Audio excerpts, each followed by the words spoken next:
Electricity lesson. ಈ lesson ಮಾಡಕ್ಕಿಂತ ಮುಂಚೆ first ನಮಗೆ ಆಟಮ್ ಅಂದ್ರೆ ಏನಂತ ಗೊತ್ತಿರ್ಬೇಕು. ಓಕೆ, ಸೊ ಆಟಮ್ ಅಲ್ಲಿ ಈ ಸೆಂಟರ್ ಪಾರ್ಟ್ ನ ನಾವು ನ್ಯೂಕ್ಲಿಯಸ್ ಅಂತ ಕರಿತೀವಿ. ಓಕೆ, ಈ ಸೆಂಟರ್ ಪಾರ್ಟ್ ನ ನಾವು ಏನಂತ ಕರಿತೀವಿ? ಈ ಸೆಂಟರ್ ಪಾರ್ಟ್ ನ ನಾವು ನ್ಯೂಕ್ಲಿಯಸ್ ಅಂತ ಕರಿತೀವಿ. ಓಕೆ, ಈ ನ್ಯೂಕ್ಲಿಯಸ್ ಒಳಗಡೆ ಎರಡಿರುತ್ತೆ, ಒಂದು ನ್ಯೂಟ್ರಾನ್, ಇನ್ನೊಂದು ಪ್ರೋಟಾನ್. ಒಂದು ನ್ಯೂಟ್ರಾನ್ ಇರುತ್ತೆ, ಓಕೆ, ಇನ್ನೊಂದು ಪ್ರೋಟಾನ್ ಇರುತ್ತೆ. ಓಕೆ, ಆಮೇಲೆ ಈ ನ್ಯೂಕ್ಲಿಯಸ್ ಸುತ್ತ ಎಲೆಕ್ಟ್ರಾನ್ ರೊಟೇಟ್ ಆಗ್ತಿರ್ತವೆ. ಸೊ ಈಗ ನಾನು ರೌಂಡ್ ಆಗ್ತಾ ಇದೆ ನೋಡಿ, ಮೂವ್ ಬಂದ್ಬಿಟ್ಟು ಎಲೆಕ್ಟ್ರಾನ್ಸ್. ಓಕೆ, ಸೊ ಅದನ್ನ ಇ ಅಂತ ಕರಿತೀನಿ, ಅವು ಬಂದ್ಬಿಟ್ಟು ಏನು ಎಲೆಕ್ಟ್ರಾನ್ಸ್. ಓಕೆ, ಸೊ ಇವಾಗ ನಮಗೆ ಏನ್ ಗೊತ್ತಂದ್ರೆ ನ್ಯೂಟ್ರಾನ್ ಅಂದ್ರೆ ನಥಿಂಗ್ ಬಟ್ ನ್ಯೂಟ್ರಲ್ ಚಾರ್ಜ್ ಅಂತ ಅರ್ಥ. ಓಕೆ, ಆಮೇಲೆ ಪ್ರೋಟಾನ್ ಅಂದ್ರೆ ಪಾಸಿಟಿವ್ ಚಾರ್ಜ್ ಅಂತ ಅರ್ಥ. ಆಮೇಲೆ ಎಲೆಕ್ಟ್ರಾನ್ ಅಂದ್ರೆ ನೆಗೆಟಿವ್ ಚಾರ್ಜ್ ಅಂತ ಅರ್ಥ. ಓಕೆ, ಈಗ ನಮಗೆ ಚಾರ್ಜ್ದು ಎಸ್ ಐ ಯೂನಿಟ್ ಗೊತ್ತಿರ್ಬೇಕು.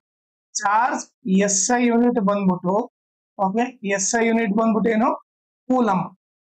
ಓಕೆ, ಫಸ್ಟ್ ನಿಮ್ಗೆ ಎಸ್ ಐ ಯೂನಿಟ್ ಅಂದ್ರೆ ಏನಂತ ಗೊತ್ತಿರ್ಬೇಕು. ಎಸ್ ಐ ಯೂನಿಟ್ ಅಂತಂದ್ರೆ ಸ್ಟ್ಯಾಂಡರ್ಡ್ ಯೂನಿಟ್ ಅಂತ.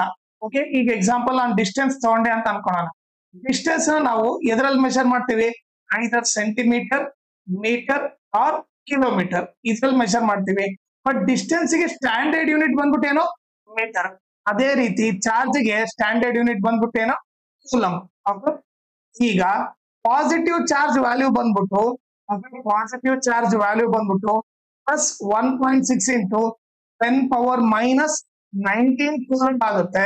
ಅದೇ ನೆಗೆಟಿವ್ ಚಾರ್ಜ್ ವ್ಯಾಲ್ಯೂ ಬಂದ್ಬಿಟ್ಟು -1.6 ಇಂಟು 10⁻−19 ಕೂಲಂಬ್ ಆಗುತ್ತೆ.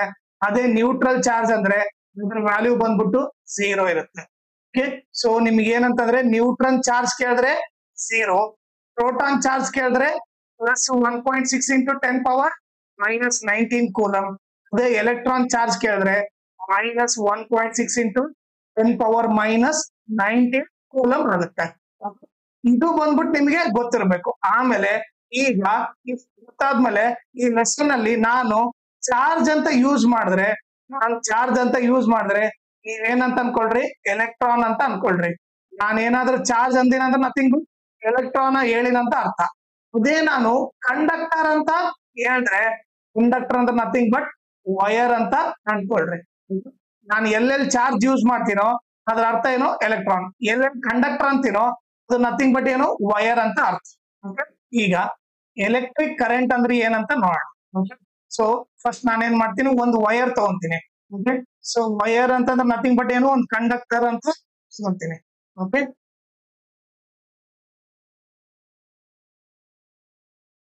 ಇದು ಒಂದು ವೈರ್ ಅಂತ ಅನ್ಕೊಳ್ಳಿ. ಓಕೆ, ವೈರ್ ಅಲ್ಲಿ ಏನಿರುತ್ತೆ? ಎಲೆಕ್ಟ್ರಾನ್ಸ್ ಇರ್ತವೆ.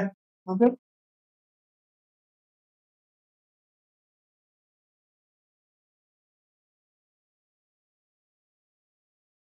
ಈ ಎಲೆಕ್ಟ್ರಾನ್ ಜಸ್ಟ್ ಮೂವ್ ಆಗ್ಬಿಟ್ರೆ ಓಕೆ ಕರೆಂಟ್ ಬಂದಿದೆ ಅಂತ ಅರ್ಥ. ಸೊ ಎಲೆಕ್ಟ್ರಾನ್ ಜಸ್ಟ್ ಮೂವ್ ಆಗ್ಬಿಟ್ರೆ ನಮಗೆ ಏನಂತ ಅರ್ಥ ಆಯ್ತು? ಕರೆಂಟ್ ಬಂದಿದೆ ಅಂತ ಅರ್ಥ. ಸೊ ಕರೆಂಟ್ ನ ಏನಂತ ಡಿಫೈನ್ ಮಾಡ್ಬೋದಂದ್ರೆ, ಇಟ್ ಈಸ್ ಡಿಫೈನ್ಡ್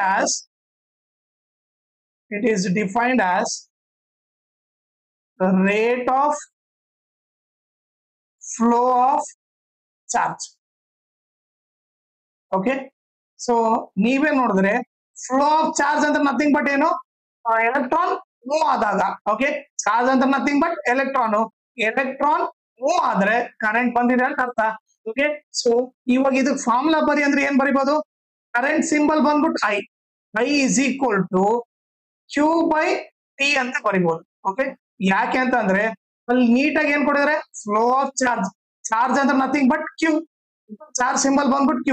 ಎದಕ್ ಡಿವೈಡ್ ಬೈ ಟೈಮ್ ಬರ್ದೀನಿ ಅಂತಂದ್ರೆ ಅಲ್ಲಿ ನೋಡ್ರಲ್ಲಿ ರೇಟ್ ಆಫ್, ಯಾವಾಗಾದ್ರೂ ರೇಟ್ ಆಫ್ ಬಂದಿದೆ ಅಂದ್ರೆ ನಥಿಂಗ್ ಅವಾಗ ಏನ್ ಬರಿಬೇಕು ನಾವು?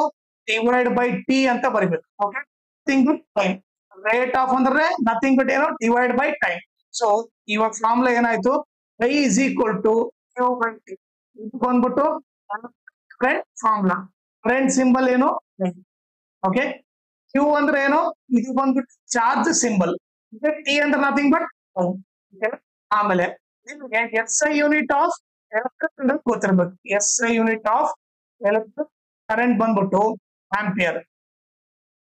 S I unit of electric current is ampere.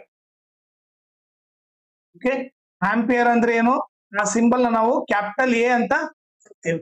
Okay, so ಈಗ electric current S I unit ಕೇಳಿದ್ರೆ ನೀವು ಆಂಪಿಯರ್ ಅಂತ ಬರೀಬೇಕು.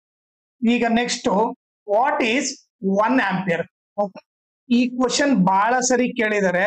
ಓಕೆ, ಇದು important question. What is 1 ampere? ನಮಗೆ ಫಾರ್ಮುಲಾ ಏನ್ ಗೊತ್ತು? I is equal to Q by T. Okay, ಹೌದಾ? ಈ ಫಾರ್ಮುಲಾ ಗೊತ್ತು.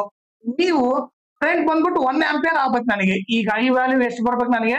1 ಆಂಪಿಯರ್ ಆಗ್ಬೇಕು. ಓಕೆ, ಸೊ ನೀವೇ ಇಮ್ಯಾಜಿನ್ ಮಾಡ್ರಿ, ಕ್ಯೂ ವ್ಯಾಲ್ಯೂ 1 ತಗೊಂಡೆ ಅನ್ಕೋಣ. ಕ್ಯೂ ವ್ಯಾಲ್ಯೂ 1 ಕೂಲಂಬು, ಟೈಮ್ ಬಂದ್ಬಿಟ್ಟು 1 ಸೆಕೆಂಡ್ ಇದ್ರೆ ಅವಾಗ ಏನಾಗುತ್ತೆ? I is equal to Q ಇದ್ದಲ್ಲಿ 1, ಟಿ ಇದ್ದಲ್ಲಿ 1 ಆಗಿದ್ರೆ 1/1 ಏನಾಗುತ್ತೆ? 1 ಆಗುತ್ತೆ. ಸೊ ಅವಾಗ ನಮ್ಗೆ ಆನ್ಸರ್ ಏನ್ ಬರುತ್ತೆ? 1 ಆಂಪಿಯರ್ ಅಂತ ಬರುತ್ತೆ. ಹೌದಾ? ಸೊ ನಾವ್ ಏನ್ ಬರಿಬಹುದಂದ್ರೆ, if Q is equal to 1 coulomb, T is equal to 1 second, time is equal to 1 second, then I is equal to Q by T, which is equal to 1/1, which is equal to 1 ampere ಆಗುತ್ತೆ. Okay, ನೀವು ಈ ತರ ಆದ್ರೂ ಬರಿಬಹುದು. ಇಲ್ಲ ಅಂದ್ರೆ definition ರೀತಿ ಬರಿಬೇಕಂದ್ರೆ ಏನ್ ಬರಿಬಹುದು ಅಂದ್ರೆ, A current is said to be 1 ampere. A current is said to be 1 ampere when 1 coulomb of charge flows in a conductor in 1 second ಅಂತ ಬರಿಬಹುದು. ಓಕೆ, ಸೊ ಎಲೆಕ್ಟ್ರಿಕ್ ಕರೆಂಟ್ ಯಾವಾಗ 1 ಆಂಪಿಯರ್ ಆಗುತ್ತೆ? 1 coulomb of charge flows in 1 second ಆದಾಗ current value ಏನಿರುತ್ತೆ? 1 ampere ಇರುತ್ತೆ. ಈಗ ನಾವು ammeter ಅಂದ್ರೆ ಏನಂತ ನೋಡೋಣ. ಆಮ್ಮೀಟರ್ ಅಂದ್ರೆ nothing but it is a device which is used to measure current. Current ನ ಯಾರು ಮೆಜರ್ ಮಾಡ್ತಾರೆ ಅಂದ್ರೆ ನೀವೇನ್ ಹೇಳ್ಬೇಕು? ಆಮ್ಮೀಟರ್ ಅಂತ ಹೇಳ್ಬೇಕು. ಸೊ ಆಮ್ಮೀಟರ್ ಡೆಫಿನೇಷನ್ ಕೇಳಿದ್ರೆ ಏನ್ ಬರಿಬೇಕಂದ್ರೆ, it is a device which is used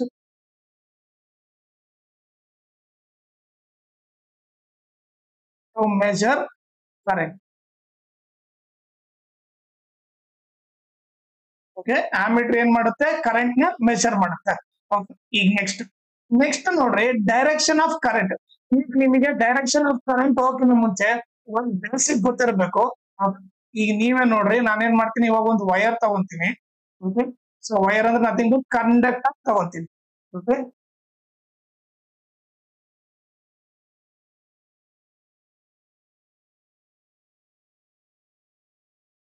okay, ಈ ಕಂಡಕ್ಟರ್ ನಾನು ಬ್ಯಾಟ್ರಿ ಕನೆಕ್ಟ್ ಮಾಡ್ತೀನಿ.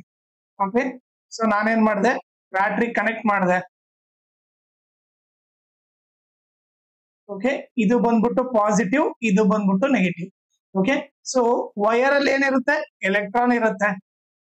ಹೌದಾ? ಸೊ ವೈರ್ ಅಲ್ಲಿ ಏನಿರುತ್ತೆ? ಎಲೆಕ್ಟ್ರಾನ್ ಇರುತ್ತೆ. ಓಕೆನಾ? ಈಗ ಎಲೆಕ್ಟ್ರಾನ್ ಎಕಡೆ ಮೂವ್ ಆಗುತ್ತೆ? ನಿಮಗೆ ಈಗ 2 ಆಪ್ಷನ್ ಇದೆ. ಎಲೆಕ್ಟ್ರಾನ್ ಈ ಕಡೆ ಆದ್ರೂ ಮೂವ್ ಆಗ್ಬೇಕು, ಇಲ್ಲ ಈ ಕಡೆ ಆದ್ರೂ ಮೂವ್ ಆಗ್ಬೇಕು. ಈಗ ಎಕಡೆ ಮೂವ್ ಆಗುತ್ತೆ ನೋಡ್ರಿ, ಎಲೆಕ್ಟ್ರಾನ್ ಬಂದ್ಬಿಟ್ಟು ನೆಗೆಟಿವ್ ಚಾರ್ಜ್. ನೆಗೆಟಿವ್ ಚಾರ್ಜ್ ಅಂದ್ರೆ ಎಕಡೆ ಮೂವ್ ಆಗುತ್ತೆ? ಪಾಸಿಟಿವ್ ಚಾರ್ಜ್ ಕಡೆ ಮೂವ್ ಆಗುತ್ತೆ. ನೀವೇ ನೋಡ್ರೆ ಪಾಸಿಟಿವ್ ಚಾರ್ಜ್ ಎಲ್ಲಿದೆ? ಪಾಸಿಟಿವ್ ಚಾರ್ಜ್ ಇಲ್ಲಿದೆ. ಸೊ ಅದಕ್ಕೆ ಎಲೆಕ್ಟ್ರಾನ್ ಈ ಕಡೆ ಮೂವ್ ಆಗುತ್ತೆ. ಯಾಕಂದ್ರೆ opposite charges attract each other. So opposite charge ಇರೋ ಕಡೆ ಹೋಗುತ್ತೆ, ಇದು ನೆಗೆಟಿವ್. ಸೊ ಅದಕ್ಕೋಸ್ಕರ ಇದು ಪಾಸಿಟಿವ್ ಕಡೆ ಮೂವ್ ಆಗುತ್ತೆ.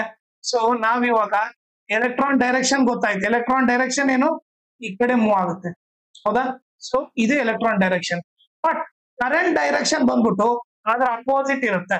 ಓಕೆ, ಅದು ಬಂದ್ಬಿಟ್ಟು ಪಾಸಿಟಿವ್ ಟು ನೆಗೆಟಿವ್ ಇರುತ್ತೆ. ಈಗ ನೀವೇ ನೋಡ್ರಿ, ಎಲೆಕ್ಟ್ರಾನ್ ಈ ಕಡೆ ಹೋದ್ರೆ ಕರೆಂಟ್ ಬಂದ್ಬಿಟ್ಟು ಈ ಡೈರೆಕ್ಷನ್ ಅಲ್ಲಿ ಮೂವ್ ಆಗುತ್ತೆ. ಓಕೆ, ಸೊ ನಿಮಗೆ ಎರಡು ಗೊತ್ತಾಯ್ತು. ಒಂದೇನು ಎಲೆಕ್ಟ್ರಾನ್ ಪಾಸಿಟಿವ್ ಚಾರ್ಜ್ ಕಡೆ ಮೂವ್ ಆಗುತ್ತೆ, ಕರೆಂಟ್ ಬಂದ್ಬಿಟ್ಟು ಎಲೆಕ್ಟ್ರಾನ್ಗೆ ಅಪೋಸಿಟ್ ಆಗಿ ಮೂವ್ ಆಗುತ್ತೆ. ಸೊ ಇವಾಗ ನಾವು ಕೇಳಿದ್ರೆ ಡೈರೆಕ್ಷನ್ ಆಫ್ ಎಲೆಕ್ಟ್ರಾನ್ ಬಂದ್ಬಿಟ್ಟು ಏನು ಬಂದ್ಬಿಟ್ಟು from negative to positive. Okay, ನೀವೇ ನೋಡಿದ್ರೆ ಎಲೆಕ್ಟ್ರಾನ್ ಹೆಂಗ್ ಮೂವ್ ಆಯ್ತು, ನೆಗೆಟಿವ್ ಟು ಪಾಸಿಟಿವ್ ಮೂವ್ ಆಯ್ತು. ಅದೇ ಕರೆಂಟ್ ನೋಡ್ರಿ, ಕರೆಂಟ್ ಬಂದ್ಬಿಟ್ಟು ಎಲೆಕ್ಟ್ರಿಕ್ ಕರೆಂಟ್ ಬಂದ್ಬಿಟ್ಟು ಅದ್ರ ಡೈರೆಕ್ಷನ್ ಬಂದ್ಬಿಟ್ಟು from positive to negative. Okay, so ನೀವೇ ನೋಡ್ರಿ ಕರೆಂಟ್ ಹೆಂಗ್ ಬರ್ತಾ ಇದೆ, ಪಾಸಿಟಿವ್ ಟು ನೆಗೆಟಿವ್ ಕಡೆ ಮೂವ್ ಆಗ್ತಾ ಇದೆ. ಈ ಡೈರೆಕ್ಷನ್ ಗೊತ್ತಿರ್ಬೇಕು. ಆಮೇಲೆ ಇನ್ನೊಂದ್ ಏನಂತಂದ್ರೆ, ಇನ್ನೊಂದು ಇಂಪಾರ್ಟೆಂಟ್ ಪಾಯಿಂಟ್ ನಮ್ಗೆ ಏನ್ ಗೊತ್ತಾಯ್ತಂದ್ರೆ, direction of current is opposite to the direction of electron. ನೀವು ಎಲೆಕ್ಟ್ರಾನ್ ಅನ್ನ ಕರೀರಿ, ಇಲ್ಲ ಚಾರ್ಜ್ ಆದ್ರೂ ಕರೀರಿ. ಓಕೆ, ಸೊ ನಮಗೆ ಈ ಡೈರೆಕ್ಷನ್ ಆಫ್ ಕರೆಂಟ್ ಬಗ್ಗೆ ನೀಟಾಗಿ ಅರ್ಥ ಆಯ್ತು. ಎಲೆಕ್ಟ್ರಾನ್ ಬಂದ್ಬಿಟ್ಟು ನೆಗೆಟಿವ್ ಟು ಪಾಸಿಟಿವ್ ಹೋಗುತ್ತೆ, ಕರೆಂಟ್ ಡೈರೆಕ್ಷನ್ ಬಂದ್ಬಿಟ್ಟು ಪಾಸಿಟಿವ್ ಟು ನೆಗೆಟಿವ್. ಅದು ಯಾವಾಗಲೂ ಪಾಸಿಟಿವ್ ಟು ನೆಗೆಟಿವ್ ಇರುತ್ತೆ. ಈಗ ನೆಕ್ಸ್ಟ್ ನಾವು ಪೊಟೆನ್ಶಿಯಲ್ ಡಿಫರೆನ್ಸ್ ಅಂದ್ರೆ ಏನಂತ ನೋಡೋಣ. ಓಕೆ, ಸೊ ಈ ಪೊಟೆನ್ಶಿಯಲ್ ಡಿಫರೆನ್ಸ್ ಮಾಡೋಕ್ಕಿಂತ ಮುಂಚೆ ನಿಮಗೆ ಫಿಸಿಕ್ಸ್ ಅಲ್ಲಿ ವರ್ಕ್ ಅಂದ್ರೆ ಏನಂತ ಗೊತ್ತಾಗ್ಬೇಕು. ವರ್ಕ್ ಅಂದ್ರೆ ಏನಂತ ಗೊತ್ತಾಗ್ಬೇಕು. ಓಕೆ, ಈಗ ಒಂದು ಎಕ್ಸಾಂಪಲ್ ತಗೊಂತೀನಿ. ಇಲ್ಲೊಂದು ಸ್ಟೋನ್ ಇದೆ ಅಂತ ಅನ್ಕೊಳ್ರಿ. ಓಕೆ, ಇದು ಬಂದ್ಬಿಟ್ಟು 50 kg ಸ್ಟೋನ್ ಇದೆ. ಈಗ ಒಂದು ಪರ್ಸನ್ ಇದೆ ಅನ್ಕೊಳ್ರಿ. ಇಲ್ಲಿ ಒಂದು ಪರ್ಸನ್ ಇದ್ದಾನೆ, ಇದನ್ನ ಮೂವ್ ಮಾಡಕ್ ಟ್ರೈ ಮಾಡ್ತಾ ಇದ್ದಾನೆ. ಓಕೆ, ಇದನ್ನ ಮೂವ್ ಮಾಡಕ್ ಟ್ರೈ ಮಾಡ್ತಾ ಇದ್ದಾನೆ. ಈಗ ಬಂದ್ಬಿಟ್ಟು ಬೆಳಿಗ್ಗೆ 9 ಇಂದ ಹಿಡಿದು ಈವ್ನಿಂಗ್ 5 ವರೆಗೆ ಇವನು ಇದ್ರ ಮೇಲೆ ಫೋರ್ಸ್ ಆಗ್ತಾನೆ ಇದ್ದಾನೆ. ಇದು ಆಗ್ಲೇ ಇಲ್ಲ. ಓಕೆ, ಸೊ ಅವಾಗ ಈಗ ಫಿಸಿಕ್ಸ್ ಪ್ರಕಾರ ಇವನು ಏನು ವರ್ಕ್ ಮಾಡಿಲ್ಲ ಅಂತ ಅರ್ಥ. ಯಾಕಂದ್ರೆ ಇದು ಆಬ್ಜೆಕ್ಟ್ ಮೂವ್ ಆಗಿಲ್ಲ ಅಂತಂದ್ರೆ ಫಿಸಿಕ್ಸ್ ಪ್ರಕಾರ ಏನು ವರ್ಕ್ ಆಗಿಲ್ಲ ಅಂತ ಅರ್ಥ. ಇದು ಕೇಸ್ 1. ಅದೇ ಇನ್ನೊಂದು ಕೇಸ್ ತಗೊಂತೀನಿ ಅನ್ಕೊಳ್ರಿ. ಇದು ಬಂದ್ಬಿಟ್ಟು 1 kg ಸ್ಟೋನ್ ಇದೆ ಅಂತ ಅನ್ಕೊಳ್ರಿ. ಓಕೆ, ಇಲ್ಲೊಂದು ಪರ್ಸನ್ ಇದ್ದಾನೆ. ಓಕೆ, ಅವನು ಇದನ್ನ ಮೂವ್ ಮಾಡ್ತಾನೆ. ಮೂವ್ ಮಾಡಕ್ಕೆ ಏನ್ ಮಾಡ್ತಾನೆ, ಫೋರ್ಸ್ ಅಪ್ಲೈ ಮಾಡ್ತಾನೆ. ಇವನು ಜಸ್ಟ್ 1 ಸೆಕೆಂಡ್ ಅಲ್ಲಿ ಅವನೇನ್ ಮಾಡ್ತಾನೆ, ಇದನ್ನ ಮೂವ್ ಮಾಡ್ಬಿಡ್ತಾನೆ. ಯಾಕಂದ್ರೆ ಬರೀ 1 kg ಈಸಿಯಾಗಿ ಆಗ್ಬಿಡ್ತು. ಇದು ಮೂವ್ ಆಗ್ಬಿಡ್ತಂದ್ರೆ ಫಿಸಿಕ್ಸ್ ಪ್ರಕಾರ ಇವನು ವರ್ಕ್ ಮಾಡಿದಾನ ಅಂತ ಅರ್ಥ. ಇವನೇನು ವರ್ಕ್ ಮಾಡಿದಾನ ಅಂತ ಅರ್ಥ. ನೀವು ನೋಡ್ರೆ 9 to 5 ಇವ್ನು ಕಷ್ಟ ಬಿಟ್ಟಿರೋ ಕೂಡ ಇದು ಮೂವ್ ಆಗಿಲ್ಲ ಅಂತ ಫಿಸಿಕ್ಸ್ ಪ್ರಕಾರ ಇವನು ವರ್ಕ್ ಮಾಡಿಲ್ಲ ಅಂತ ಹೇಳ್ತಾನೆ. ಇವನು ಜಸ್ಟ್ 1 ಸೆಕೆಂಡ್ ಸುಮ್ಮನೆ ಪುಷ್ ಮಾಡಿದಾನೆ, ಆದ್ರೂ ಇದು ಮೂವ್ ಆಗಿದ್ದಕ್ಕೆ ಇವನು ವರ್ಕ್ ಮಾಡಿದಾನಂತ ಕನ್ಸಿಡರ್ ಮಾಡ್ತಾರೆ. ಸೊ ಫಿಸಿಕ್ಸ್ ಪ್ರಕಾರ ವರ್ಕ್ ಯಾವಾಗ ಆಗುತ್ತೆ, ಆಬ್ಜೆಕ್ಟ್ ಮೂವ್ ಆದ್ರೇನೆ ವರ್ಕ್ ಆದಂಗೆ. ಗೊತ್ತಿರ್ಬೇಕು. ಓಕೆನಾ, ನಾನೇನ್ ಮಾಡ್ತೀನಿ, ಇದನ್ನ ಎರೇಸ್ ಮಾಡ್ಬಿಡ್ತೀನಿ. ಈಗ ವರ್ಕ್ ಅಂದ್ರೆ ಗೊತ್ತಾಯ್ತಾನೆ, ಆಬ್ಜೆಕ್ಟ್ ಮೂವ್ ಆದ್ರೇನೆ ವರ್ಕ್ ಆದಂಗ ಅರ್ಥ. ಓಕೆ, ಈಗ ಪೊಟೆನ್ಶಿಯಲ್ ಡಿಫರೆನ್ಸ್ ಅಂದ್ರೆ ಏನಂತ ನೋಡೋಣ. ಓಕೆ, ಈಗ ನಾನೇನ್ ಮಾಡ್ತೀನಿ, ಇವಾಗ ಒಂದು ವೈರ್ ತಗೊಂತೀನಿ.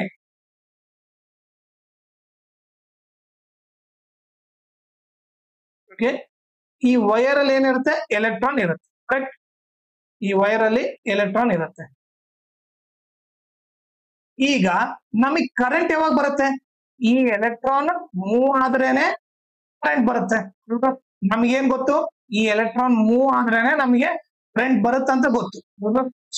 ಪ್ರಾಬ್ಲಮ್ ಏನಂತಂದ್ರೆ, ಯಾವ್ದನ ಆಗ್ಲಿ, ಎಲೆಕ್ಟ್ರಾನ್ ಆಗ್ಲಿ ಯಾವ್ದೇ ಆಗ್ಲಿ ಸುಮ್ನೆ ಮೂವ್ ಆಗಲ್ಲ. ಕರೆಕ್ಟ್, ಸುಮ್ನೆ ಮೂವ್ ಆಗಲ್ಲ. ಸೊ ಇದನ್ನ ಮೂವ್ ಮಾಡಕ್ಕೆ ನಾವೇನ್ ಮಾಡ್ತೀವಿ, ಒಂದು ಬ್ಯಾಟ್ರಿ ಕನೆಕ್ಟ್ ಮಾಡ್ತೀವಿ. ಓಕೆ, ಒಂದು ಬ್ಯಾಟ್ರಿಗೆ ಕನೆಕ್ಟ್ ಮಾಡ್ತೀವಿ. ಓಕೆ, ಇದು ಪಾಸಿಟಿವ್ ಟರ್ಮಿನಲ್, ಇದು ನೆಗೆಟಿವ್ ಟರ್ಮಿನಲ್. ಓಕೆ, ಈ ಬ್ಯಾಟ್ರಿ ಏನ್ ಮಾಡುತ್ತೆ, ಈ ಎಲೆಕ್ಟ್ರಾನ್ ಮೇಲೆ ಫೋರ್ಸ್ ಹಾಕುತ್ತೆ ಮೂವ್ ಆಗ ಅಂತ. ಓಕೆ, ಈ ಎಲೆಕ್ಟ್ರಾನ್ ಸುಮ್ನೆ ಮೂವ್ ಆಗಲ್ಲ, ಯಾರೋ ಒಬ್ರು ಫೋರ್ಸ್ ಹಾಕ್ಬೇಕಿತ್ತು. ಯಾರೋ ಒಬ್ರು ಇದಕ್ಕೆ ಫೋರ್ಸ್ ಹಾಕ್ಬೇಕಿತ್ತು. ಆ ಕೆಲಸ ಯಾರು ಮಾಡ್ತಾ ಇದಾರೆ, ಈ ಬ್ಯಾಟ್ರಿ ಮಾಡುತ್ತೆ. ಈ ಬ್ಯಾಟ್ರಿ ಬಂದ್ಬಿಟ್ಟು ಇದ್ರ ಮೇಲೆ ಫೋರ್ಸ್ ಹಾಕುತ್ತೆ. ಓಕೆ, ಸೊ ಫೋರ್ಸ್ ಹಾಕಿದ ತಕ್ಷಣ ಇದು ಮೂವ್ ಆಯ್ತು ಅಂದ್ರೆ ಅದ್ರ ಅರ್ಥ ಏನು, ವರ್ಕ್ ಆಗಿದೆ ಅಂತ ಅರ್ಥ. ಸೊ ಫೋರ್ಸ್ ಹಾಕಿದಾಗ ಒಂದು ಆಬ್ಜೆಕ್ಟ್ ಮೂವ್ ಆದ್ರೆ ನಥಿಂಗ್ ವರ್ಕ್ ಆಗಿದೆ ಅಂತ ಅರ್ಥ. ಸೊ ಈ ಬ್ಯಾಟ್ರಿ ಬಂದ್ಬಿಟ್ಟು ಇವನ್ ಮೇಲೆ ಫೋರ್ಸ್ ಹಾಕ್ತಾನೆ. ಈ ಫೋರ್ಸ್ಗೆ ಇದು ಮೂವ್ ಆಗ್ಬಿಡುತ್ತೆ. ಮೂವ್ ಆದ ತಕ್ಷಣ ವರ್ಕ್ ಆಗ್ಬಿಡುತ್ತೆ. ನಥಿಂಗ್ ಬಟ್ ಏನ್, ಅದನ್ನ ಪೊಟೆನ್ಶಿಯಲ್ ಡಿಫರೆನ್ಸ್ ಅಂತ ಕರಿತೀವಿ. ಮೂವ್ ಆದ ತಕ್ಷಣ ನಮಗೆ ಕರೆಂಟ್ ಬರುತ್ತೆ. ಹೌದಾ? ಸೊ ಇವಾಗ ನಾವು ಡೆಫಿನೇಷನ್ ಬರೀ ಅಂದ್ರೆ ಏನ್ ಹೇಳ್ಬೋದು, ಪೊಟೆನ್ಶಿಯಲ್ ಡಿಫರೆನ್ಸ್ ಅಂದ್ರೆ it is defined as work done on charge. Okay, charge ಅಂದ್ರೆ ನಥಿಂಗ್ ಬಟ್ ಎಲೆಕ್ಟ್ರಾನ್. ಈಗ ವರ್ಕ್ ಯಾರ ಮೇಲೆ ಆಗ್ತಾ ಇದೆ? ಓಕೆ, ಈ ಬ್ಯಾಟ್ರಿ ಬಂದ್ಬಿಟ್ಟು ಯಾರ ಮೇಲೆ ವರ್ಕ್ ಮಾಡ್ತಾ ಇದೆ? ಎಲೆಕ್ಟ್ರಾನ್ ಮೇಲೆ. ಸೊ ಅದಕ್ಕೋಸ್ಕರ ಡೆಫಿನೇಷನ್ ಏನು? Work done on charge. Okay, ಆಮೇಲೆ ಇದ್ರ ಫಾರ್ಮುಲಾ ಬಂದ್ಬಿಟ್ಟು ಪೊಟೆನ್ಶಿಯಲ್ ಡಿಫರೆನ್ಸ್ ಅಂದ್ರೆ ನಥಿಂಗ್ ಬಿಟ್ ವಿ. ವಿ ಬಂದ್ಬಿಟ್ಟು ಏನು? W by Q. Okay, V is equal to W by Q. ಇದು ಇದ್ರ ಫಾರ್ಮುಲಾ. ನೀವೇ ನೋಡಿದ್ರೆ work done on charge. Okay, so ಇದು ಬಂದ್ಬಿಟ್ಟು ಇದ್ರ ಫಾರ್ಮುಲಾ. ಆಮೇಲೆ ಇದು SI ಯೂನಿಟ್ ಬಂದ್ಬಿಟ್ಟು SI unit of potential difference ಬಂದ್ಬಿಟ್ಟು volt. Okay, SI unit of potential difference is volt. Okay, ಇದನ್ನ ಎದ್ರಲ್ಲಿ ಮೆಜರ್ ಮಾಡ್ತಾರೆ? ವೋಲ್ಟ್ ಅಲ್ಲಿ ಮೆಜರ್ ಮಾಡ್ತಾರೆ. ಓಕೆ, ಇದೇ ನೀವು ನೋಡಿದ್ರೆ ಬ್ಯಾಟ್ರಿ ನೀವು ನೋಡಿದ್ರೆ ಯಾವ ತರ ಹೇಳ್ತಾರೆ ಅವರು? 12 volt battery, 6 volt battery, 10 volt battery, ಈ ತರ ಹೇಳ್ತಾರೆ. ಸೊ ಪೊಟೆನ್ಶಿಯಲ್ ಡಿಫರೆನ್ಸ್ ನ ಎದ್ರಲ್ಲಿ ಮೆಜರ್ ಮಾಡ್ತಾರೆ? ವೋಲ್ಟ್ ಅಲ್ಲಿ ಮೆಜರ್ ಮಾಡ್ತಾರೆ. ಓಕೆ, ಇದ್ರ ಬಂದ್ಬಿಟ್ಟು ಇದ್ರ SI ಯೂನಿಟ್. ಓಕೆನಾ? ಈಗ ವಾಟ್ ಈಸ್ 1 ವೋಲ್ಟ್? ಓಕೆ, ಈ ಕ್ವಶನ್ ಬಹಳ ಸರಿ ಕೇಳಿದ್ದಾರೆ. ಓಕೆ, ಇದು ಇಂಪಾರ್ಟೆಂಟ್ ಕ್ವಶನ್. ಓಕೆ, ಸೊ ಈಗ ಏನ್ ಕೇಳಿರೋದು ಅವರು? What is 1 volt? ಈಗ ನಮ್ಗೆ ಫಾರ್ಮುಲಾ ಏನ್ ಗೊತ್ತು? V is equal to W by Q ಅಂತ ಗೊತ್ತು. ಓಕೆ, ಈಗ ನಮಗೆ ಏನ್ ಬೇಕು? V is equal to 1 volt ಬರ್ಬೇಕು. ಪೊಟೆನ್ಶಿಯಲ್ ಡಿಫರೆನ್ಸ್ ಏನು? 1 ವೋಲ್ಟ್ ಅಂತ ಬರ್ಬೇಕು. 1 ವೋಲ್ಟ್ ಬರ್ಬೇಕಂದ್ರೆ ನೀವೇ ನೋಡ್ರಿ, W ಇದ್ದಲ್ಲಿ 1 ಜೌಲ್ ವರ್ಕ್ ಬಂದ್ಬಿಟ್ಟು 1 ಜೌಲು. ಆಮೇಲೆ Q ಅಂದ್ರೆ ಚಾರ್ಜ್. ಚಾರ್ಜ್ ಇದ್ದಲ್ಲಿ 1 ಕೂಲಮ್ ಅಂತ ಸಬ್ಸ್ಟಿಟ್ಯೂಟ್ ಮಾಡಿದ್ರೆ ನೀವೇ ನೋಡ್ರಿ, V is equal to W ಇದ್ದಲ್ಲಿ 1, ಆಮೇಲೆ Q ಇದ್ದಲ್ಲಿ 1 ಹಾಕಿದ್ರೆ 1 by 1 ಏನಾಗುತ್ತೆ? 1 ಆಗುತ್ತೆ. ಸೊ ಅವಾಗ ಏನು? 1 ವೋಲ್ಟ್ ಅಂತ ಕರಿಬಹುದು. ಓಕೆ, ಸೊ ಇವಾಗ ನಾವು ಡೆಫಿನೇಷನ್ ಬರೀ ಅಂದ್ರೆ ಏನ್ ಬರೀಬಹುದು ಅಂದ್ರೆ, ಒಂದ್ ಏನ್ ಬರೀಬಹುದು? If W is equal to 1 joule and Q is equal to charge is equal to 1 coulomb, then V is equal to formula ಏನು? W by Q. W ಇದ್ದಲ್ಲಿ ಏನ್ ಬರಿತೀವಿ? 1 ಜೌಲ್ ಅಂತ ಬರಿತೀವಿ. Q ಇದ್ದಲ್ಲಿ 1 ಕೂಲಮ್ ಬರಿತೀವಿ. 1 by 1 ಅಂದ್ರೆ ನಥಿಂಗ್ ಬಟ್ ಏನ್ ಬರುತ್ತೆ? 1 ಬರುತ್ತೆ. 1 ವೋಲ್ಟ್ ಆಗುತ್ತೆ. ಓಕೆ, ಸೊ ಇದಾದ್ರೂ ಬರಿಬಹುದು. ಓಕೆ, ಇಲ್ಲಾಂದ್ರೆ ಡೆಫಿನೇಷನ್ ಬರಿ ಅಂತಂದ್ರೆ ಓಕೆ ನೀಟಾಗಿ ನೀವ್ ಏನ್ ಬರಿಬಹುದು ಅಂದ್ರೆ, ಎ ಪೊಟೆನ್ಶಿಯಲ್ ಡಿಫರೆನ್ಸ್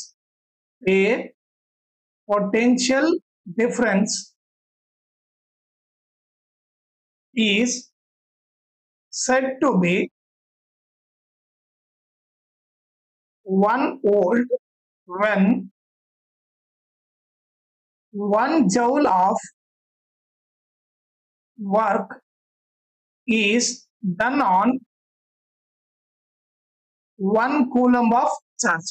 Okay, ನೀವು ಇದಾದ್ರೂ ಡೆಫಿನೇಷನ್ ಬರೀಬಹುದು. Okay, a potential difference is said to be 1 volt when 1 joule of work is done on 1 coulomb of charge. ಹಿಂಗಿದ್ರು ಬರೀರಿ, ಇಲ್ಲಾಂದ್ರೆ ಈ ಟೈಪ್ ಆದ್ರೂ ಬರೀರಿ. ಮ್ಯಾಕ್ಸಿಮಮ್ ಡೆಫಿನೇಷನ್ ಟೈಪ್ ಅಲ್ಲಿ ಬರೀರಿ, ಯಾಕಂದ್ರೆ ಇದಾದ್ರೆ ನಿಮಗೆ ಮಾರ್ಕ್ಸ್ ಈಸಿಯಾಗಿ ಕೊಟ್ಬಿಡ್ತಾರೆ, ಡೌಟ್ ಇಲ್ಲ. ಈ ಟೈಪ್ ಬರೆದ್ರೆ ಏನಾಗುತ್ತೆ? ಲೈಕ್ ಯಾರು ಕ್ವಾಲಿಫೈಡ್ ಟೀಚರ್ ಇದ್ರೆ ಮಾತ್ರ ಇದನ್ನ ಅಕ್ಸೆಪ್ಟ್ ಮಾಡ್ತಾರೆ, ಬೇರೆಯವ್ರು ಲೈಕ್ ಇದನ್ನ ಅಕ್ಸೆಪ್ಟ್ ಮಾಡೋದು ಡೌಟ್. ಸೊ ಮ್ಯಾಕ್ಸಿಮಮ್ ಈ ಡೆಫಿನೇಷನ್ ನೀವು ಬರೀರಿ. ಓಕೆ, ಇನ್ ಕೇಸ್ ನೀವು ಏನಾದ್ರೂ ಈ ಡೆಫಿನೇಷನ್ ಮರ್ತಿದ್ರೆ ಅವಾಗ ಈ ಟೈಪ್ ಬರೀರಿ. ಓಕೆನಾ? ಆಮೇಲೆ ಇನ್ನೊಂದು ನಿಮಗೆ ಏನ್ ಗೊತ್ತಿರ್ಬೇಕಂದ್ರೆ, ಇನ್ನೊಂದು ವೋಲ್ಟ್ ಮೀಟರ್ ಅಂದ್ರೆ ಏನಂತ ಗೊತ್ತಿರ್ಬೇಕು. Voltmeter. Okay, so voltmeter ಅಂದ್ರೆ ಇದು nothing, it is a device which is use to measure potential difference. Okay, ಇದಕ್ಕೆ ನೀವು ಡೆಫಿನೇಷನ್ ಬರೆದ್ರೆ ಏನ್ ಬರಿಬೇಕಂದ್ರೆ, it is a device which is used to measure potential difference.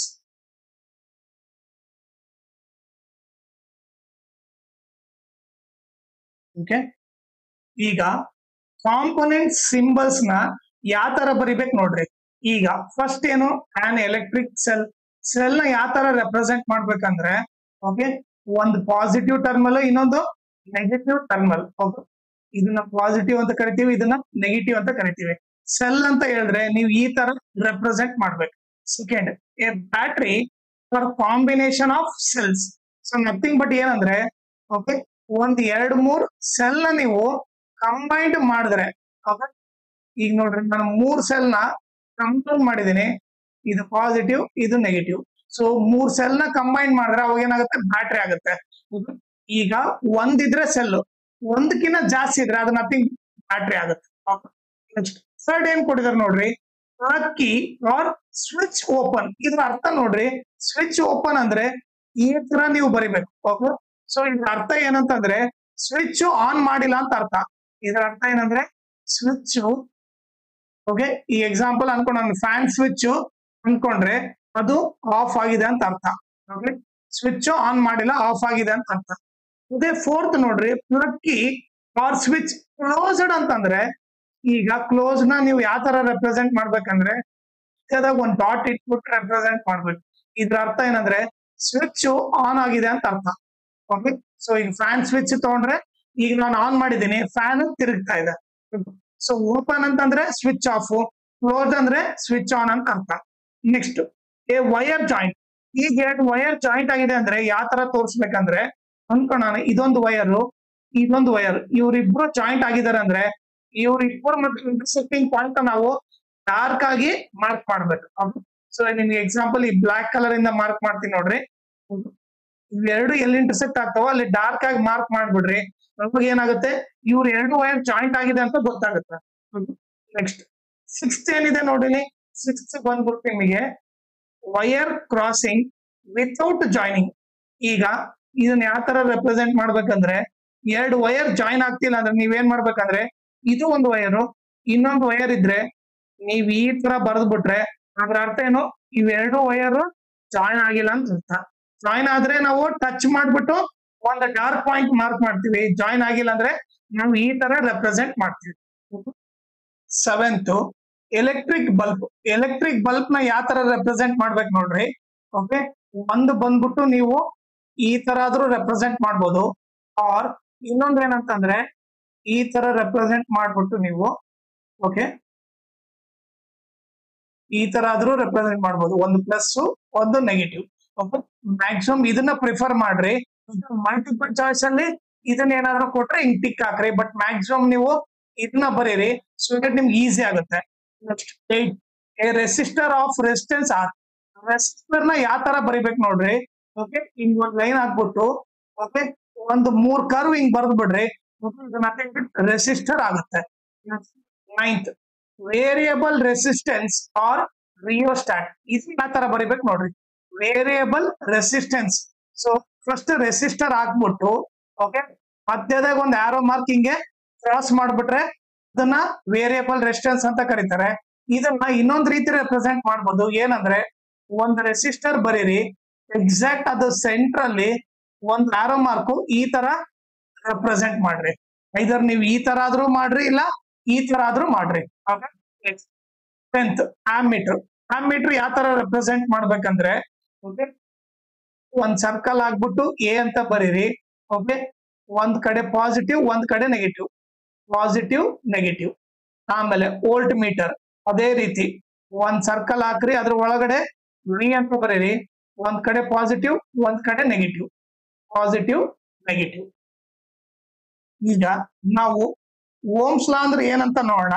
ಅದಕ್ಕಿಂತ ಮುಂಚೆ ನಿಮಗೆ ಡೈರೆಕ್ಟ್ಲಿ ಪ್ರಪೋರ್ಷನಲ್ ಅಂದ್ರೆ ಏನು, ಇನ್ವರ್ಸ್ಲಿ ಪ್ರಪೋರ್ಷನಲ್ ಅಂದ್ರೆ ಏನಂತ ಮೀನಿಂಗ್ ಗೊತ್ತಿರ್ಬೇಕು. ಓಕೆ ಈಗ ಡೈರೆಕ್ಟ್ಲಿ ಪ್ರಪೋರ್ಷನಲ್ ಗೆ ಒಂದು ಎಕ್ಸಾಂಪಲ್ ತಗೊಂತೀನಿ.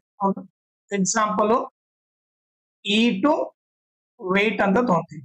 ಓಕೆ ನೀವೇ ನೋಡ್ರಿ, ನಾವು ಜಾಸ್ತಿ ತಿಂದ್ರೆ ವೇಟ್ ಆಟೋಮೆಟಿಕ್ ಏನಾಗುತ್ತೆ ಜಾಸ್ತಿ ಆಗುತ್ತೆ. ಅದೇ ನಾವು ಕಡಿಮೆ ತಿಂದ್ರೆ ವೇಟ್ ಏನಾಗುತ್ತೆ ಆಟೋಮೆಟಿಕ್ ಕಡಿಮೆ ಆಗುತ್ತೆ. ಸೊ ಇವಾಗ ನೀವು ನೋಡಿದ್ರೆ LHS ಜಾಸ್ತಿ ಮಾಡಿದ್ರೆ RHS ಕೂಡ ಜಾಸ್ತಿ ಆಗಿದೆ, LHS ಕಡಿಮೆ ಮಾಡಿದ್ರೆ RHS ಕೂಡ ಕಡಿಮೆ ಆಗಿದೆ. ಈ ಟೈಪ್ ಆಫ್ ಎಕ್ಸಾಂಪಲ್ ನ ಏನಂತ ಕರೀತಾರೆ ಡೈರೆಕ್ಟ್ಲಿ ಪ್ರಪೋರ್ಷನಲ್. ಸೊ ಅವಾಗ ಏನ್ ಮಾಡ್ತಾರೆ, ಎರಡನ್ನ ಪಕ್ಕಕ್ಕೆ ಬರ್ದ್ಬಿಟ್ಟು ಮಧ್ಯದಲ್ಲಿ ಈ ಸಿಂಬಲ್ ಹಾಕ್ತಾರೆ. ಈ ಸಿಂಬಲ್ ಬಂದ್ಬಿಟ್ಟು ಪ್ರಪೋರ್ಷನಲ್ ಸಿಂಬಲ್. ಓಕೆ ಏನಾದ್ರೂ 2 ಟರ್ಮ್ಸ್ ನ ಪಕ್ಕಕ್ಕೆ ಬರ್ದು ಇವ್ರು ಈ ಸಿಂಬಲ್ ಯೂಸ್ ಮಾಡಿದಾರೆ ಅಂದ್ರೆ ಡೈರೆಕ್ಟ್ಲಿ ಪ್ರಪೋರ್ಷನಲ್ ಅಂತ ಅರ್ಥ. ಆಮೇಲೆ ಈಗ ಇನ್ವರ್ಸ್ಲಿ ಪ್ರಪೋರ್ಷನಲ್ ಅಂದ್ರೆ ಏನಂತ ನೋಡೋಣ. ಈಗ ನಾನೊಂದು ಎಕ್ಸಾಂಪಲ್ ತಗೊಂತೀನಿ. ಸ್ಪೀಡು, ಓಕೆ, ಇನ್ನೊಂದು ಓಕೆ. ಈಗ ನೀವೇ ನೋಡಿದ್ರೆ ನಾನು ಜಾಸ್ತಿ ಸ್ಪೀಡ್ ಆಗಿ ಹೋದ್ರೆ ಕಡಿಮೆ ಟೈಮ್ ಅಲ್ಲಿ ರೀಚ್ ಆಗ್ತೀನಿ. ಹೌದಾ? ನಾನು ಜಾಸ್ತಿ ಸ್ಪೀಡ್ ಆಗಿ ಹೋದ್ರೆ ಕಡಿಮೆ ಟೈಮ್ ಅಲ್ಲಿ ರೀಚ್ ಆಗ್ತೀನಿ. ನಾನೇನಾದ್ರೂ ಫುಲ್ ಸ್ಲೋ ಆಗಿ ಹೋದ್ರೆ, ಸ್ಪೀಡ್ ಕಡಿಮೆ ಮಾಡಿದ್ರೆ ಏನಾಗುತ್ತೆ, ರೀಚ್ ಆಗಕ್ಕೆ ಜಾಸ್ತಿ ಟೈಮ್ ತಗೊಳುತ್ತೆ. ಸೊ ಈಗ ನೀವು ನೋಡಿದ್ರೆ LHS ಜಾಸ್ತಿ ಮಾಡಿದ್ರೆ RHS ಕಡಿಮೆ ಆಗ್ತಿದೆ, LHS ಕಡಿಮೆ ಮಾಡಿದ್ರೆ RHS ಜಾಸ್ತಿ ಆಗ್ತಿದೆ. ಈ ಟೈಪ್ ಆಫ್ ಎಕ್ಸಾಂಪಲ್ ನ ಇನ್ವರ್ಸ್ಲಿ ಪ್ರಪೋರ್ಷನಲ್ ಅಂತ ಕರಿತೀವಿ. ಇನ್ವರ್ಸ್ಲಿ ಪ್ರಪೋರ್ಷನಲ್ ಯಾವ ತರ ಬರಿಬೇಕಂದ್ರೆ, ಓಕೆ, ನೀವು ಇವೆರಡು ಇನ್ವರ್ಸ್ಲಿ ಪ್ರಪೋರ್ಷನಲ್ ತಾನೆ, ಫಸ್ಟ್ ಈ ಪ್ರಪೋರ್ಷನಲ್ ಸಿಂಬಲ್ ಬರೆದ್ಬಿಟ್ಟು ನೀವೇನ್ ಮಾಡ್ಬೇಕು, ಕುಕ್ ಬರಿಬಾರ್ದು, ಅದನ್ನ ಒಂದನ್ನ ಡಿನಾಮಿನೇಟರ್ ಅಲ್ಲಿ ಬರಿಬೇಕು. ಓಕೆ, ಒಂದನ್ನ ನ್ಯೂಮರೇಟರ್ ಅಲ್ಲಿ ಬರೆದ್ರೆ ಇನ್ನೊಂದನ್ನ ಡಿನಾಮಿನೇಟರ್ ಅಲ್ಲಿ ಬರಿಬೇಕು. ಯಾಕಂದ್ರೆ ಇದು ಜಾಸ್ತಿ ಆದ್ರೆ ಇದು ಕಡಿಮೆ ಆಗ್ತಾ ಇದೆ, ಲೈಕ್ LHS ಜಾಸ್ತಿ ಆದ್ರೆ RHS ಕಡಿಮೆ ಆಗ್ತಾ ಇದೆ. ಓಕೆ, LHS ಕಡಿಮೆ ಆದ್ರೆ RHS ಜಾಸ್ತಿ ಆಗ್ತಿದೆ. ಅವಾಗ ಏನ್ ಮಾಡ್ಬೇಕು, ಒಂದು ಮೇಲೆ ಬರಿಬೇಕು, ಒಂದ್ ಕೆಳಗಡೆ ಬರಿಬೇಕು. ಯಾವಾಗ ಇನ್ವರ್ಸ್ಲಿ ಪ್ರಪೋರ್ಷನಲ್ ಇದ್ದಾಗ. ಅದೇ ಡೈರೆಕ್ಟ್ಲಿ ಪ್ರಪೋರ್ಷನಲ್ ಅಂದ್ರೆ ಎರಡು ಪಕ್ಕಕ್ಕೆ ಬರ್ಕೊಟ್ಟು ಈ ಪ್ರಪೋರ್ಷನಲ್ ಸಿಂಬಲ್ ಹಾಕ್ಬಿಡ್ಬೇಕು.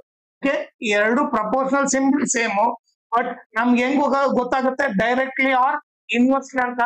ಎರಡು ಪಕ್ಕಕ್ಕೆ ಬರ್ದಿದ್ರೆ ಡೈರೆಕ್ಟ್ಲಿ, ಒಂದು ಮೇಲೆ ಒಂದು ಕೆಳಗಡೆ ಬರ್ದಿದ್ರೆ ಅದು ಇನ್ವರ್ಸ್ಲಿ. ಈ ಬೇಸಿಕ್ ಗೊತ್ತಿರ್ಬೇಕು. ಓಕೆನಾ? ಸೊ ನಾನು ಇವಾಗ ಏನ್ ಮಾಡ್ತೀನಿ, ಇದನ್ನ ಎರೇಸ್ ಮಾಡ್ಬಿಡ್ತೀನಿ.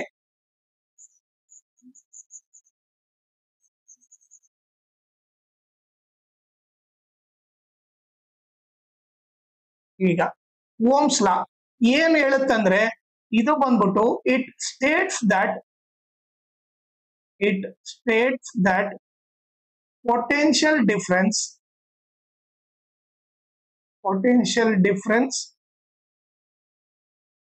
across the wire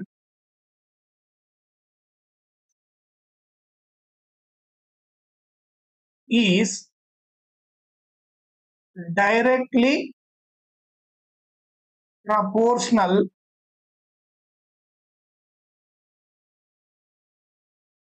to the current flowing through it. Okay, ಇದು ಓಮ್ಸ್ ಲಾ.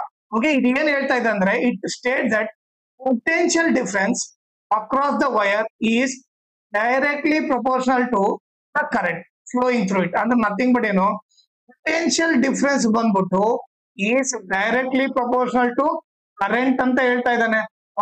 ಇದ್ರ ಅರ್ಥ ಏನ್ ನಮಗೆ, ಇದ್ರ ಅರ್ಥ ಬಂದ್ಬಿಟ್ಟು ಪೊಟೆನ್ಶಿಯಲ್ ಡಿಫರೆನ್ಸ್ ಜಾಸ್ತಿ ಮಾಡಿದ್ರೆ ಕರೆಂಟ್ ಕೂಡ ಜಾಸ್ತಿ ಆಗುತ್ತೆ.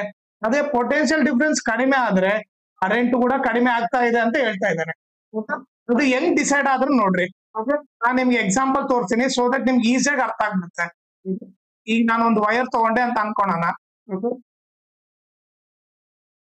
ಈ ವೈರ್ ಅಲ್ಲಿ ಏನಿರುತ್ತೆ, ಎಲೆಕ್ಟ್ರಾನ್ ಇರುತ್ತೆ. ಹೌದಾ?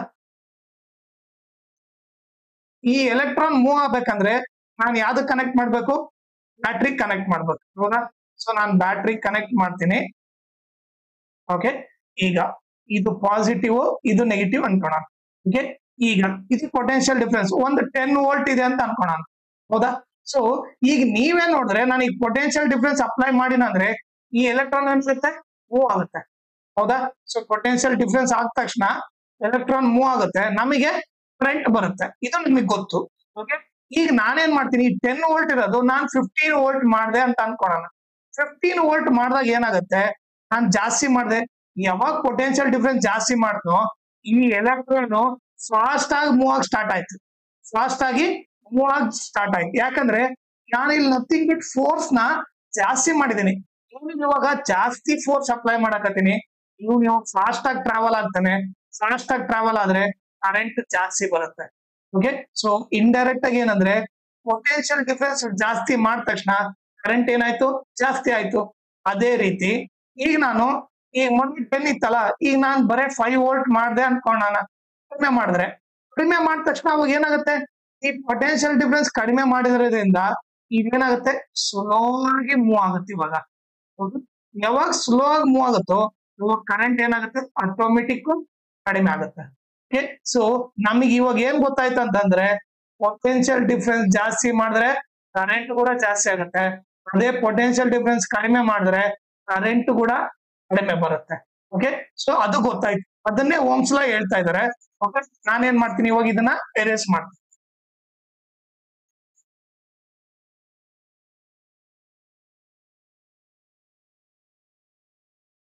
ಈಗ ನಿಮ್ಗೆ ಇನ್ನೊಂದು ಏನ್ ಗೊತ್ತಿರ್ಬೇಕಂದ್ರೆ, ಈ ಪ್ರಪೋರ್ಷನಲ್ ಸಿಂಬಲ್ ತೆಗೆದುಬಿಟ್ಟು ನಾನು ಅದನ್ನ ಈಕ್ವಲ್ ಟು ಅಂತ ಬರೆದ್ರೆ ಒಂದು ಕಾನ್ಸ್ಟೆಂಟ್ ಬರುತ್ತೆ.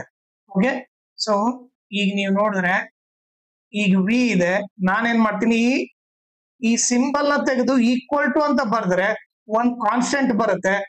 ಆ ಕಾನ್ಸ್ಟೆಂಟ್ ಬಂದ್ಬಿಟ್ಟು ಇಲ್ಲಿ ಆರ್. Okay, R I.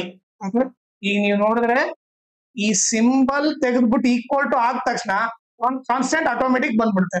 ಆ ಕಾನ್ಸ್ಟೆಂಟ್ ಏನಿಲ್ಲಿ ಆರ್. ಆರ್ ಅಂತಂದ್ರೆ nothing but resistance, wear R is a constant called as resistance. Okay, so ಇವಾಗ ಇದನ್ನ ಆರ್ ಐ ಅನ್ನ ಬರಿಬಹುದು, ಇಲ್ಲಾಂದ್ರೆ ಐ ಆರ್ ಆದ್ರೂ ಬರಿಬಹುದು. ಸೊ ಓಮ್ಸ್ ಲಾ ಫಾರ್ಮುಲಾ ಏನು? V is equal to I R, where R is a constant called as resistance. Okay, ಇದು Ohm's law definition, ಆಮೇಲೆ Ohm's law formula.